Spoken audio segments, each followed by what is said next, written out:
BMCVTC Hindi इस channel के video देखने के बाद हमें क्या करना है? बहुत आसान सी बात है बच्चों। हमें सबसे पहले वीडियो के डिस्क्रिप्शन बॉक्स में जाना है और उसमें कुछ आसान से प्रश्न दिए गए हैं जिसका वीडियो आपने अभी देखा है और उसे हल करने का प्रयास कीजिए। उसके बाद उसी डिस्क्रिप्शन बॉक्स में इस वीडियो से संबंधित अपने मत व्यक्त कीजिए। गूगल फॉर्म द्वारा एक छोटा सा लिंक दिया गया है, उसे क्लिक करिए और उसमें एंट्री करिए।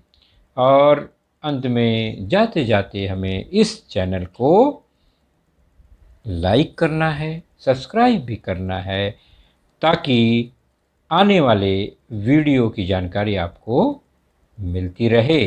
तो है ना आसान सा काम? चलिए देखते हैं अपना वीडियो।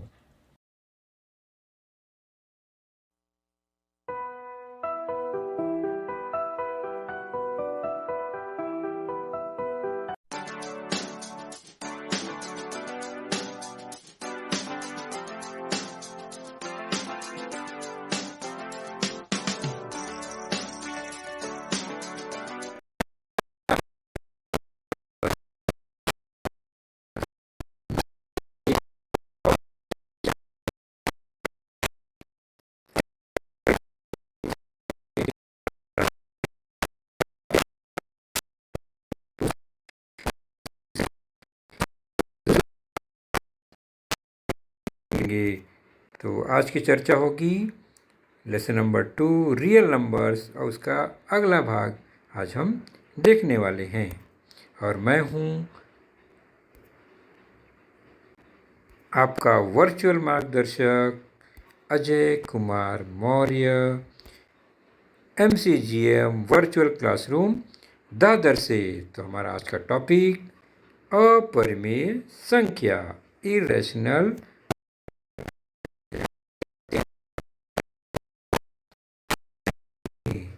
उसके पहले जब हम अपरिमेय संख्या को हमें जानना है तो पहले परिमेय संख्या को थोड़ा सा रिवाइज करते हैं फटाफट। तो परिमेय संख्या क्या है?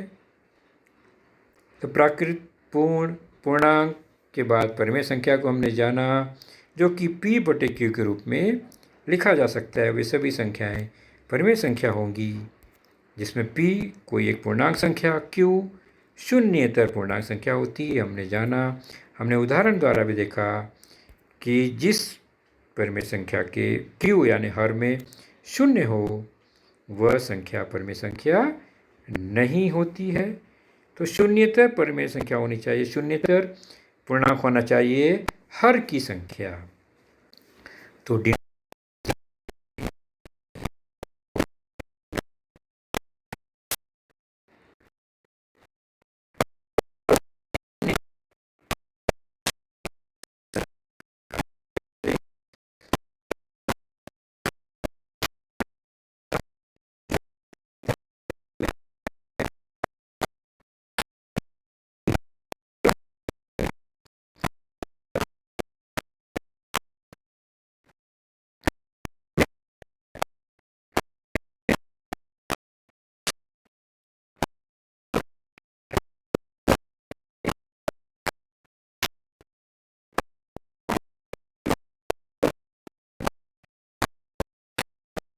हुआ तो दोनों एक जैसे ही एग्जाम्पल हैं।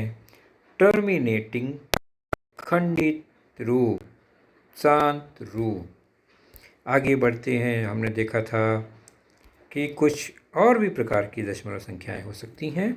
यहाँ पर देखते हैं तो यह खंडित नहीं है।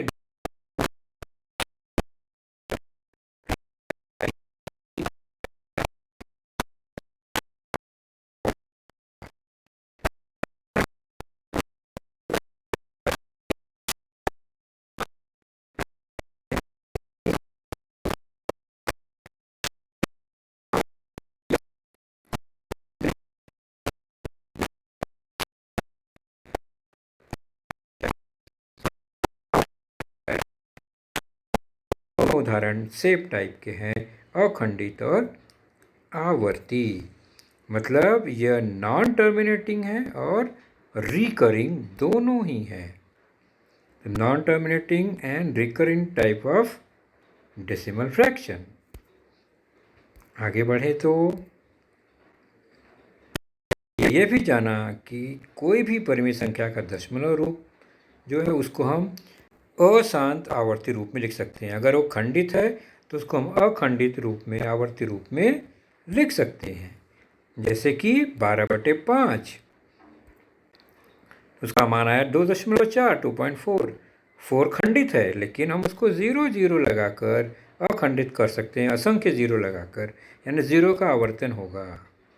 इसलिए 0 एक अकेला है, एक अंक, इसलिए हम एक डॉट लगाकर उसको दर्शाएंगे आवर्तन को। लेकिन 2/11 में अगर हम चेक करें भाग देकर 11 से, तो हमें मिलेगा 0.181818, असीमित 18, यानी 18 का आवर्तन हो रहा है यहाँ पर। तो हम सीधे सीधे एक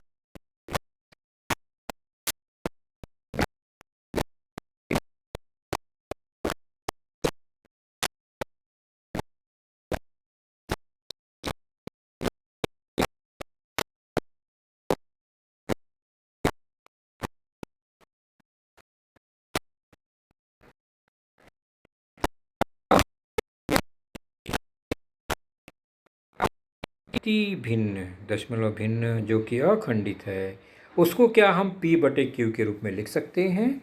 आइए उसकी शुरुआत करें। बहुत ही इम्पोर्टेंट बात यह ध्यान से देखेंगे। तो उदाहरण है आपके सामने, 0.777 को हमें P/Q के रूप में लिखना है।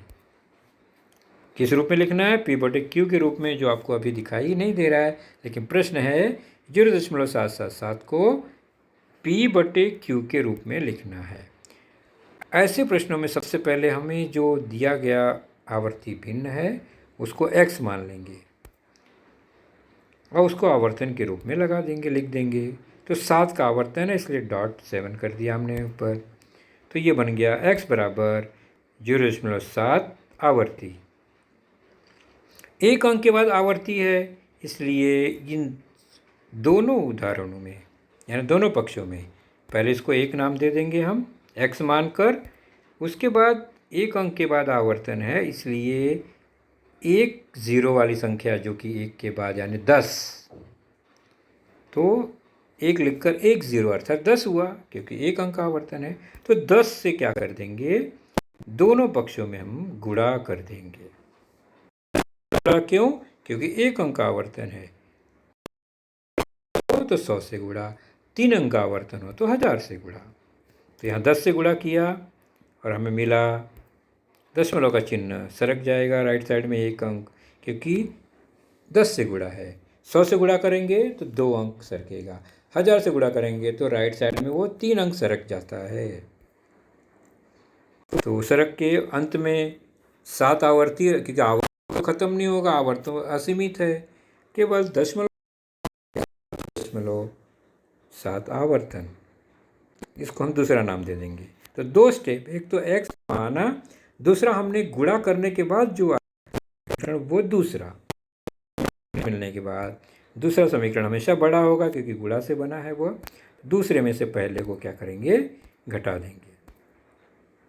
तो 2 में से 1 घटाया तो दूसरे का लेफ्ट 10x है, उसमें से पहले का x 1 घटा दिया तो 7.7 आवर्तन दूसरा हिस्सा, माइनस पहले समीकरण का 0.7 आवर्तन।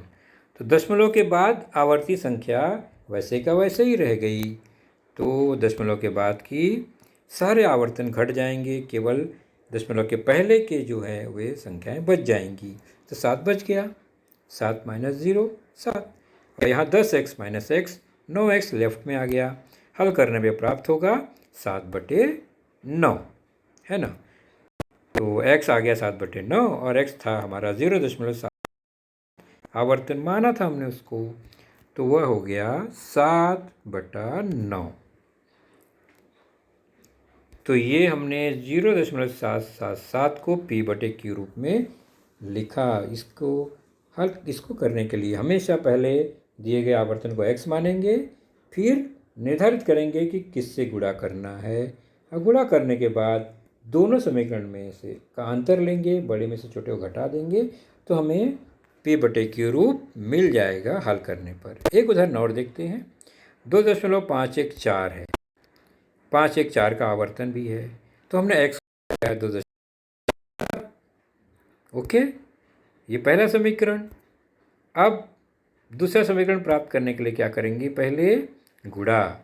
किसका गुणा? 3 अंकों का आवर्तन है तो 3 शून्य वाली संख्या 1000 का गुणा दोनों पक्षों में।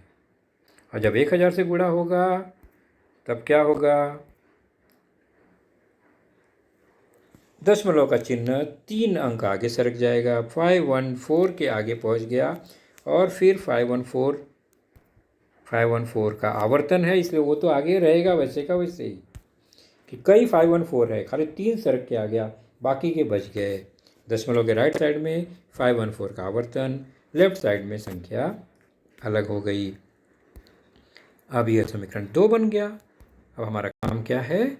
2 में से एक समीकरण को घटा देना। 1000x में से एक x घट गया और 2514.514 आवर्ती में से 2.514 आवर्ती घट गया। और एक घटाना, आवर्ती तो वैसे ही घट जाएगा जैसे कि आप देख रहे हैं, आवर्ती के सारे संख्या घट के 0 हो जाएंगे और बाकी 4 में से 2 घट गया, 1 बचा, 5 और 2, 2512 आ गया। और लेफ्ट में आ गया 1000 में से एक घट गया, 999 बराबर 2512। अब इसको हल कर लेंगे तो क्या मिलेगा? 9999 बराबर 2512। तो x बराबर 2512/999। और x क्या था? 2.514 आवर्तन, तो बराबर हो गया P/Q रूप, यानी 2512/999। इसका मतलब हमने अखंडित आवर्ती भिन्न को P/Q रूप में लिखा और देखा। चलिए इसी को ध्यान में रखकर अब हम आगे बढ़ते हैं। अपरिमेय तथा वास्तविक संख्याएं, इरेशनल एंड रियल नंबर्स। चलो उसको समझने के लिए क्या करेंगे? इस दशमलव भिन्न को ध्यान से देखो जो कि अखंडित दिखाई दे रहा है। अब इस पे एक प्रश्न है कि क्या यह अखंडित रूप है? तो निश्चित आपने देखा तो हमारा उत्तर हाँ होगा। इस नंबर नॉन टर्मिनेटिंग टाइप, हमारा उत्तर यस होगा। क्या संख्या आवर्ती रूप में है? इसमें कोई संख्या आवर्तन हुआ है क्या? तो हम देखते हैं आवर्तन नहीं हो रहा है ग्रुप या संख्याओं का, तो ये आवर्ती रूप में तो बिल्कुल नहीं है। इस नंबर रिकरिंग टाइप, नो। तो 2 प्रश्न उत्तर क्या मिले हमें? पहले का हाँ, दूसरे का ना। यह आवर्ती नहीं है। आवर्ती नहीं है, इस पर ध्यान दीजिए हमेशा। अभी दूसरा उदाहरण लेते हैं और 2 का वर्गमूल, इसको चेक करते हैं। तो 2 का वर्गमूल, क्या ये अखंडित है, आवर्ती है? तो 2 का वर्गमूल निकालते हैं अगर हम, तो हमें उत्तर प्राप्त होगा क्या? ध्यान से देखिए, मिला 1.41421346,237 अखंडित है, लेकिन आवर्तन नहीं है। तो क्या संख्या अखंडित रूप में है? हाँ, नॉन टर्मिनेटिंग। क्या संख्या आवर्ती रूप में है? नहीं, तो ये नॉन रिकरिंग है, आवर्ती नहीं है। तो फिर से आवर्ती नहीं है, नहीं पर ध्यान देंगे। तीसरा उदाहरण लेते हैं, 3 का वर्गमूल। वही दोनों प्रश्न फिर से, क्या यह आवर्ती है, क्या यह अखंडित है? तो हमें उत्तर मिलता है कब? जब हम इसका मान निकालेंगे। इसका मान आएगा 1.732050807 डॉट डॉट डॉट, मतलब अखंडित तो है पक्का। तो ये नॉन टर्मिनेटिंग है, लेकिन आवर्तन तो कुछ भी नहीं है। तो नॉन रिकरिंग है, आवर्तन नहीं है। 3 उदाहरण देखा, आवर्तन नहीं मिला। और एक उदाहरण देखते हैं, करनी में 4, 4 का वर्गमूल। देखने में ये खंडित ही है लग रहा है, हम इसका मान ज्ञात करके ही इसका उत्तर दे। संख्या अखंडित रूप में है, तो उत्तर प्राप्त करने के लिए 4 का वर्गमूल 2, मुझे दिख तो रहा है खंडित ही, लेकिन हम इसको अखंडित रूप में लिख सकते ही, हमने सीखा है 0.0 लगा कर। तो इसको हम अखंडित रूप में तो मान लेते हैं कि अखंडित तो हो ही सकता है, खंडित भिन्न दशमलव रूप में, लेकिन आवर्ती रूप में है, आवर्ती रूप भी है इसका मतलब ये दोनों अखंडित भी है, आवर्ती भी है। तो पहले के 3 उदाहरणों से इसमें उत्तर अलग आया। अब चारों की तुलना अगर हम साथ में करें तो हमने देखा में अखंडित और आवर्ती है, तीनों अखंडित है लेकिन आवर्ती नहीं है। तो ऐसे अखंडित अनावर्ती यानी जो आवर्ती नहीं है दशमलव रूप वाली सभी संख्याओं को अपरिमेय संख्या कहते हैं, जो कि नॉन टर्मिनेटिंग होता है, जिसका दशमलव रूप, और नॉन रिकरिंग भी होता है। जिस संख्या का दशमलव रूप अखंडित हो प्लस अनावर्ती हो, वे सभी अपरिमेय संख्याएं होती हैं। तो करनी में 4 संख्या नहीं है क्योंकि वो अनावर्ती है। तो हमने पहले परिमेय देखा, बाद में अपरिमेय देखा। तो इसी अपरिमेय संख्या जो को हम क्या कहेंगे परिभाषित करके कि अखंडित अनावर्ती दशमलव रूप वाली संख्या अपरिमेय संख्या होती है। A number whose decimal expansion is non-terminating, non-recurring is irrational। तो दशमलव रूप जो है वो अखंडित होना चाहिए, अनावर्ती होना चाहिए, तो वह संख्या अपरिमेय संख्या या इरेशनल नंबर कहलाएगी। उदाहरण के तौर पर करनी में 2 या 2 का वर्गमूल 5 पाए। हम लोग त्रिभुज के गुणधर्म में वृत्त में हमने देखा है पाई संख्या का उपयोग होता है। वृत्त के परिधि, वृत्त की क्षेत्रफल, वृत्त से संबंधित मापन में पाई का उपयोग होता है। ये सभी जो है अपरिमेय संख्या के उदाहरण हैं।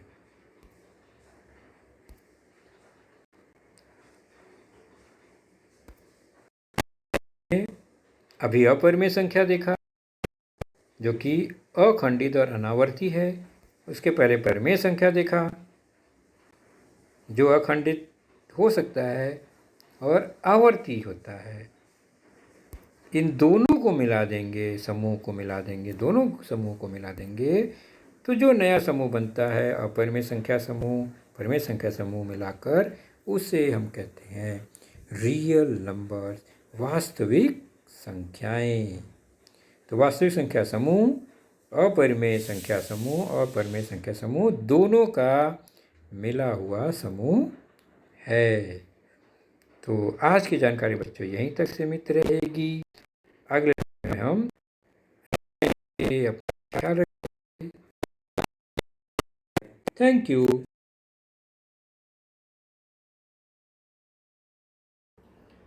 तो बच्चों आपने देखा आज का लेसन, उसके प्रमुख मुद्दों को ध्यान से बार बार दोबारा देखकर समझने का प्रयास कीजिए, क्योंकि एक बार देखने पर किसी को भी वो पूरा मुद्दा समझ में नहीं आता। तो जैसे ही हम 2 बार 3 बार देखेंगे तो हमें वह समझ में आने लगेगा। और इसके आगे की जानकारी जो होगी बच्चों, वह निश्चित ही हमारे अगले वीडियो में होगी। तो उस वीडियो को देखने के लिए, उसकी सूचना प्राप्त करने के लिए जो नीचे सब्सक्राइब का बटन होता है उसे ज़रूर प्रेस कीजिए और नोटिफिकेशन ऑन रखिए, ताकि जैसे ही हमारा लेसन चैनल पर डाला जाएगा आपको वह तुरंत प्राप्त होगा। तो अपना ख्याल रखिए, सुरक्षित रहिए। Thank you.